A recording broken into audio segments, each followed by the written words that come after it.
5 minute کے بعد تمام منظر غائب ہو گیا۔ اس نے دوڑ کر قبروں کو دیکھنا شروع کر دیا تو تمام کی تمام قبریں اپنی اسی حالت میں موجود تھی۔ محمد اشرف نے ان تمام معاملے کو وہم جانا۔ اسے لگا کہ نیند پوری نہ ہونے کی وجہ سے یہ سب کچھ اس کا خیال ہے۔ محمد اشرف سارا دن اس بارے میں سوچتا رہا کہ یہ کیسے ممکن ہو سکتا ہے۔ اس نے اس بارے میں کسی سے بات نہ کی۔ جب رمضان کی دوسری جمعرات کی رات کو تہجد کے وقت وہ قبر کی تیاری کرنے میں مصروف تھا تو اس نے وہی کچھ دیکھا۔ مردے قبروں کو پھاڑ کر باہر نکل آئے اور درود پاک پڑھنے لگے۔ جنت البقیع میں ہر طرف درود پڑھنے کی صدائیں بلند ہو گئی۔ محمد اشرف کو یقین ہو گیا کہ یہ اس کا وہم نہیں بلکہ حقیقت ہے، کیونکہ پچھلی جمعرات کو بھی تہجد کے وقت یہی معاملہ درپیش تھا۔ اس جمعرات کو بھی یہی معاملہ پیش آ رہا ہے۔ اس نے فیصلہ کیا کہ وہ ہر جمعرات کو اس جگہ آ کر دیکھے گا کہ کیا واقعی جمعرات کو مردے قبروں سے باہر نکل کر درود پاک پڑھتے ہیں۔ جب وہ اگلی جمعرات جنت البقیع میں آیا تو اسے وہی سب کچھ دکھائی دیا۔ فجر کی نماز پڑھنے کے بعد وہ خود بھی اس جگہ آ کر درود پاک پڑھتا۔ اب محمد اشرف نے جمعرات کو جنت البقیع میں آ کر ان کا درود سنا۔ ایک جمعرات کو جب محمد اشرف ان کے درود کی صدائیں سن رہا تھا تو ایک مردہ اس سے کہنے لگا، محمد اشرف اب تم سب کچھ جان چکے ہو، تم ہر جمعرات کو ہمارا درود پاک پڑھتا دیکھنے کے لیے آتے ہو، تم ایسا کیوں نہیں کرتے ہمارے ساتھ درود پاک پڑھنے میں شامل ہو جاؤ، ہماری محفل میں شامل ہو کر تم بھی اس کا لطف اٹھاؤ۔ مردے کی آواز سنتے ہی وہ وہاں سے بھاگ آیا اور پورے 5 دن تک بخار میں مبتلا رہا۔ چنانچہ اس نے فیصلہ کیا کہ اگر میں نے اس بارے میں لوگوں کو بتایا تو میرا کوئی یقین نہیں کرے گا، کیوں نہ میں موبائل میں ریکارڈ کر کے لوگوں کو دکھاؤں کہ جنت البقیع میں جمعرات کو مردے قبروں سے باہر آ جاتے ہیں۔ چنانچہ وہ اگلی جمعرات کو موبائل لے کر جنت البقیع میں چلا گیا۔ جیسے ہی مردے قبروں کو پھاڑ کر باہر نکلے، انہوں نے درود پاک پڑھنا شروع کر دیا تو محمد اشرف نے ان کی ویڈیو بنانا شروع کر دی۔ ویڈیو بنانے کے بعد اس نے فجر کی نماز پڑھی اور کمرے میں جا کر سو گیا۔ ظہر کے وقت وہ نماز پڑھنے کے لیے مسجد نبوی آیا۔ اس نے سعودی عالم کو تمام معاملے سے آگاہ کیا۔ اسے بتانے لگا کہ میرے پاس ان مردوں کی ویڈیو بھی موجود ہے۔ جیسے ہی وہ سعودی عالم کو ویڈیو دکھانے لگا تو محمد اشرف کی انتہا نہ تھی، کیونکہ موبائل میں سوائے اس کی اپنی تصویر کے کچھ بھی موجود نہ تھا۔ سعودی عالم نے محمد اشرف کو کہتے ہوئے کہا، تمہارا ذہنی توازن درست نہیں۔ محمد اشرف نے کہا، آپ میرے ساتھ جنت البقیع میں جا کر سب کچھ دیکھ سکتے ہیں۔ سعودی عالم نے اس کے ساتھ جانے کا وعدہ کیا۔ وہ اگلی جمعرات کو جنت البقیع میں گیا، مگر پیارے دوستو، ایک دفعہ حضور اکرم صلی اللہ علیہ وآلہ وسلم نے رمضان کے درمیانی عشرے میں اعتکاف کیا۔ آپ صلی اللہ علیہ وآلہ وسلم 20 تاریخ کو صبح باہر تشریف لائے اور خطبہ دیتے ہوئے ارشاد فرمایا، مجھے شب قدر دکھائی گئی لیکن میں اسے بھول گیا یا وہ مجھے بھلا دی گئی، بس اسے رمضان کے آخری عشرے کی طاق راتوں میں تلاش کرو۔ پیارے دوستو، رمضان کے آخری عشرے کی بڑی فضیلت اور برکت ہے۔ یہ عشرہ جہنم کی آگ سے آزادی، اعتکاف جیسی عظیم عبادت کے ساتھ ساتھ اسی عشرے کی کسی طاق راتوں میں سے ایک رات شب قدر یا لیلۃ القدر ہوتی ہے۔ یہ رات اس قدر فضیلت والی ہے کہ اللہ تبارک و تعالیٰ نے اس رات کی شان میں ایک سورت نازل فرمائی، بے شک ہم نے قرآن پاک کو شب قدر میں اتارا۔ آپ کو کیا معلوم کہ شب قدر کیا ہے؟ شب قدر 1000 مہینوں سے افضل ہے۔ شب قدر کا مطلب ہے وہ رات جس کی اللہ تبارک و تعالیٰ کے نزدیک قدر و منزلت ہو۔ ایک دفعہ صحابہ کرام نے حضور اکرم صلی اللہ علیہ وآلہ وسلم سے شمعون علیہ السلام کا تذکرہ سنا۔ انہوں نے 1000 سال تک اللہ تبارک و تعالیٰ کی اس طرح عبادت کی کہ رات کو قیام اور دن کو روزے رکھنے کے ساتھ ساتھ کفار کے ساتھ جہاد بھی کرتے۔ وہ اس قدر مضبوط تھے کہ وہ لوہے کی زنجیروں کو ہاتھ سے توڑ ڈالتے۔ صحابہ کرام کو شمعون علیہ السلام پر بڑا رشک آیا۔ عرض کرنے لگے، یا رسول اللہ، ہمیں تو بہت تھوڑی عمریں ملی ہیں، اس میں کچھ حصہ نیند ہے، کچھ حصہ معاش ہے اور کچھ حصہ دنیاوی کاموں میں صرف ہو جاتا ہے۔ ہم شمعون علیہ السلام کی عبادت نہیں کر سکتے۔ ہم شمعون علیہ السلام کی طرح عبادت نہیں کر سکتے، یوں بنی اسرائیل عبادت میں ہم سے بڑھ جائیں گے۔ حضور اکرم صلی اللہ علیہ وآلہ وسلم یہ سن کر غمگین ہو گئے۔ اسی وقت جبرائیل علیہ السلام تشریف لائے، انہوں نے تسلی دی، پیارے حبیب آپ رنجیدہ نہ ہوں، اللہ تبارک و تعالیٰ فرماتا ہے ہم نے آپ کی امت کو ہر سال ایک ایسی رات عنایت کی، اگر وہ اس رات کو عبادت کریں گے تو وہ شمعون علیہ السلام کی 1000 مہینے کی عبادت سے بڑھ جائیں گے۔ شب قدر کی رات وہ رات ہے جو صرف امت محمدی کو ملی، اس سے پہلے کسی قوم کو یہ رات نہ ملی۔ اللہ تبارک و تعالیٰ کا یہ احسان ہے جو کسی اور امت کے حصے میں نہیں آیا۔ ایک اور دفعہ حضور اکرم صلی اللہ علیہ وآلہ وسلم اپنے صحابہ کرام کو شب قدر کی اطلاع دینے کے لیے تشریف لا رہے تھے تو آپ صلی اللہ علیہ وآلہ وسلم نے 2 آدمیوں کو آپس میں لڑتے ہوئے پایا۔ حضور اکرم صلی اللہ علیہ وآلہ وسلم شب قدر کو بھول گئے یا بھلا دیا گیا۔ آپ صلی اللہ علیہ وآلہ وسلم نے فرمایا میں گھر سے اس ارادے سے نکلا تھا کہ تمہیں شب قدر کے بارے میں خبر دوں، اس لیے اب یہ مجھ سے اٹھا لی گئی، لہٰذا اب تم اسے آخری عشرے میں تلاش کرو۔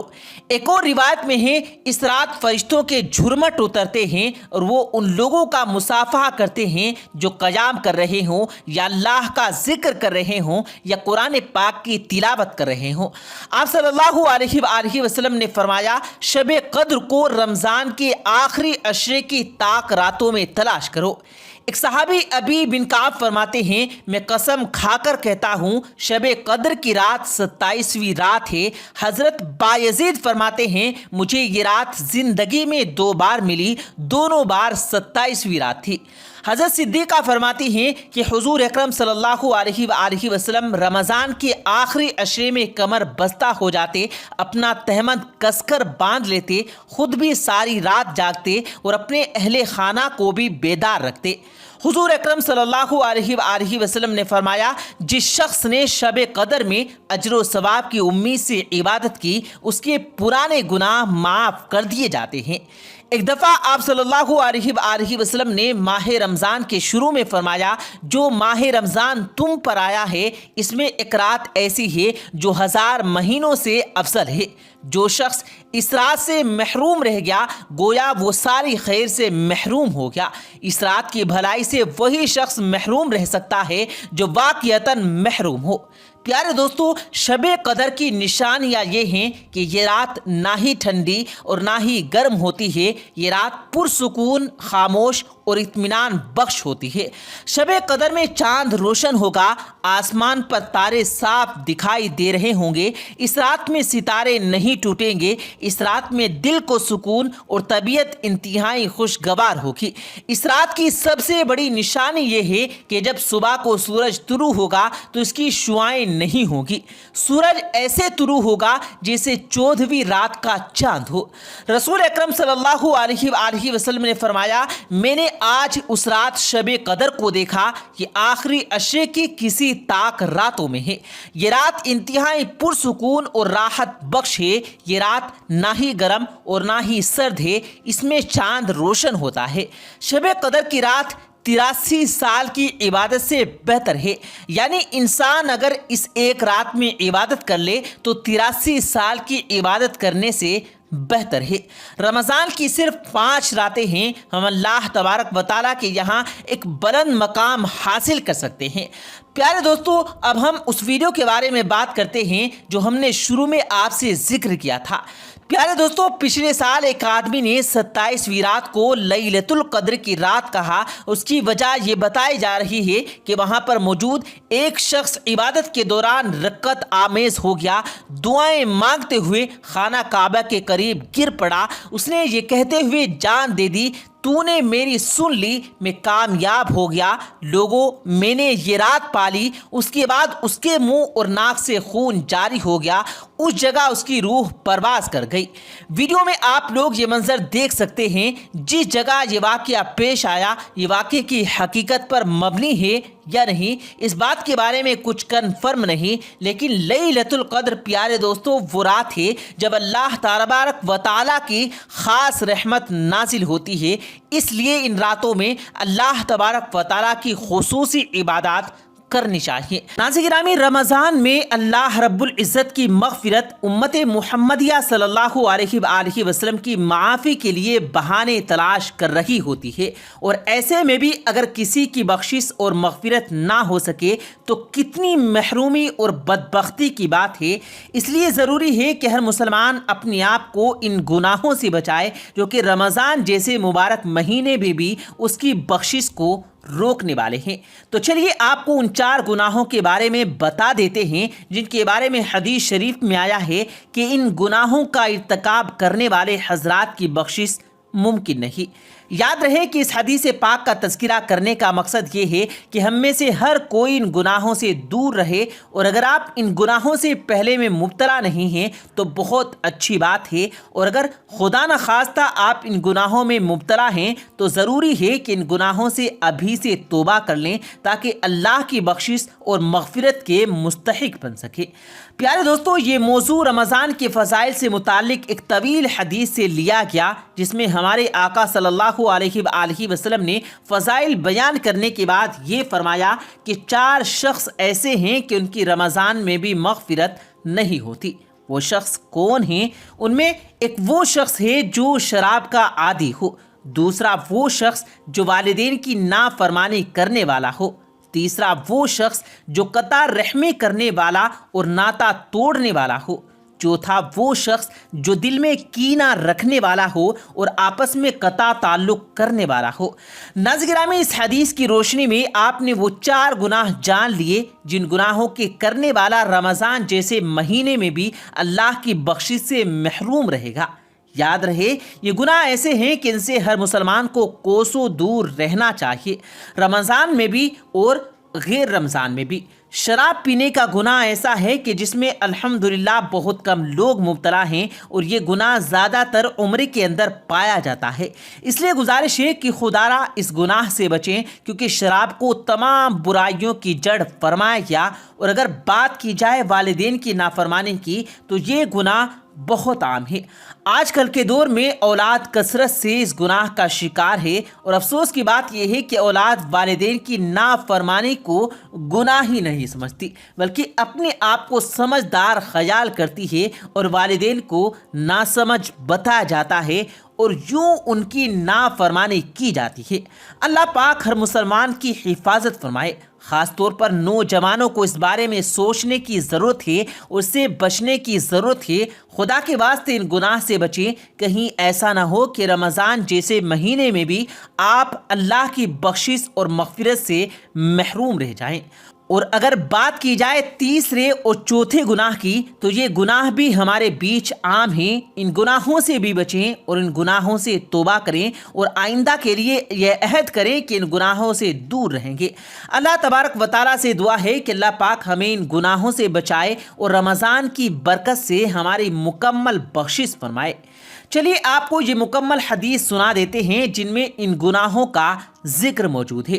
فرمایا، حق تعالی شانہ رمضان میں روزانہ افطار کے وقت ایسے 10 لاکھ آدمیوں کو جہنم سے خلاصی مرحمت فرماتے ہیں جو جہنم کے مستحق ہو چکے ہوتے ہیں، اور جب رمضان کا آخری دن ہوتا ہے تو پہلے رمضان سے آخری رمضان تک جس قدر لوگ جہنم سے آزاد کیے گئے ہوتے ہیں ان کے برابر اس ایک دن میں آزاد فرماتے ہیں۔ اور جس رات شب قدر ہوتی ہے تو اس رات حق تعالی شانہ حضرت جبرائیل علیہ السلام کو زمین پر اترنے کا حکم فرماتے ہیں۔ ان کے ساتھ ایک ہرا جھنڈا ہوتا ہے جس کو کعبے کے اوپر کھڑا کرتے ہیں۔ حضرت جبرائیل کے 100 بازو ہیں جن میں سے 2 بازو صرف اسی ایک رات میں کھلتے ہیں، جن کو مشرق سے مغرب تک پھیلا دیتے ہیں۔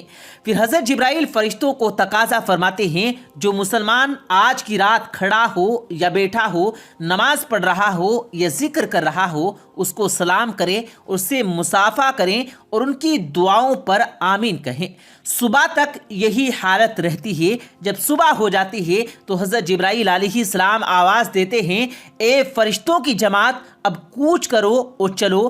فرشتے حضرت جبرائیل علیہ السلام سے پوچھتے ہیں اللہ تعالیٰ نے احمد محمد صلی اللہ علیہ وآلہ وسلم کی امت کے مؤمنوں کی حاجتوں اور ضرورتوں میں کیا معاملہ فرمایا؟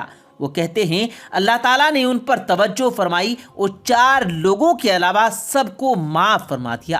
ایک وہ شخص جو شراب کا عادی ہو، دوسرا وہ شخص جو والدین کی نافرمانی کرنے والا ہو، تیسرا وہ شخص جو قطع رحمی کرنے والا اور ناتا توڑنے والا ہو، چوتھا وہ شخص جو دل میں کینہ رکھنے والا ہو اور آپس میں قطع تعلق کرنے والا ہو۔ پھر جب عید الفطر کی رات ہوتی ہے تو اس رات کا نام آسمانوں پر لیلۃ الجائزہ یعنی انعام کی رات رکھا جاتا ہے، اور جب عید کی صبح ہوتی ہے تو حق تعالی شانہ فرشتوں کو تمام شہروں میں بھیجتے ہیں۔ وہ زمین پر اتر کر تمام گلیوں اور راستوں کے سروں پر کھڑے ہو جاتے ہیں اور ایسی آواز سے کہ جس کو جنات اور انسانوں کے علاوہ ہر مخلوق سنتی ہے پکارتے ہیں، اے حضرت محمد صلی اللہ علیہ وآلہ وسلم کی امت، اس کریم رب کی درگاہ کی طرف چلو جو بہت زیادہ عطا فرمانے والا ہے اور بڑے بڑے قصور کو معاف فرمانے والا ہے۔ پھر جب عید کی طرف لوگ نکلتے ہیں تو حق تعالی شانہ فرشتوں سے پوچھتے ہیں کیا بدلہ ہے اس مزدور کا جو اپنا کام پورا کر چکا ہو؟ وہ عرض کرتے ہیں اے ہمارے معبود اور ہمارے مالک، اس کا بدلہ یہی ہے کہ اس کی مزدوری اس کو پوری عطا کر دی جائے۔